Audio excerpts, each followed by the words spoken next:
Girl, ilang dekada ka nang tinolerate dito. Parang naging tradisyon mo na yung pananakit sa amin.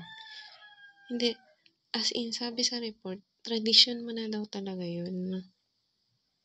Na naging tradisyon mo na yung pananakit sa amin at nag-tolerate na. Hindi pa rin ako gumagawa ng kalokohan.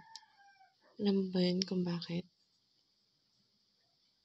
Hindi pa rin kita ginagantihan. Gusto kong iganti ako ng taong bayan sa'yo. Kasi nakinabang sila. I mean, nakinig sila sa akin. Yung bunganga mo na na masakit sa tenga, araw-araw ko na namang naririnig to. Tapos yung entitlement mo, sobrang taas ng entitlement mo. Yung pananakit sa akin dito, hindi niya na napipigilan. Kaya dapat yung nagsabi na yun sa akin na gusto niyang patotohanan, go! What are you waiting for? Masaya ako na makikita ko yung ginagawa niya sa'yo. Kasi tinolerate ka na mahabang panahon, tapos magpapaawa ka pa.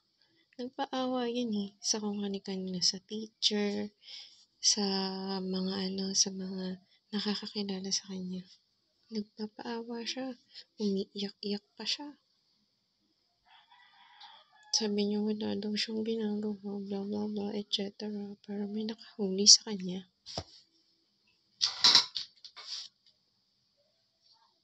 Magpapaawa ka pa. Yung si bakla na na tinatanong mo siguro kung ano yung gusto kong ipagawa sa kanya.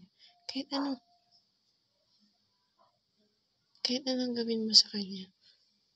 Hindi kita sasantuhin sa ginawa mo sa akin.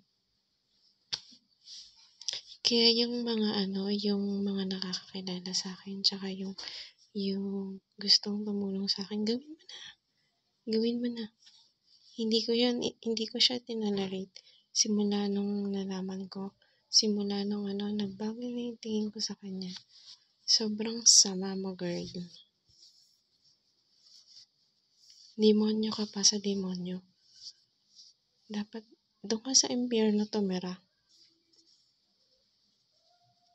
Ikaw lang yung gumawa ng kalokohan sa akin dito. Bukod dun sa pamilyang na-access na yun, ikaw. Di ko rin in-expect na magagawa mo yun.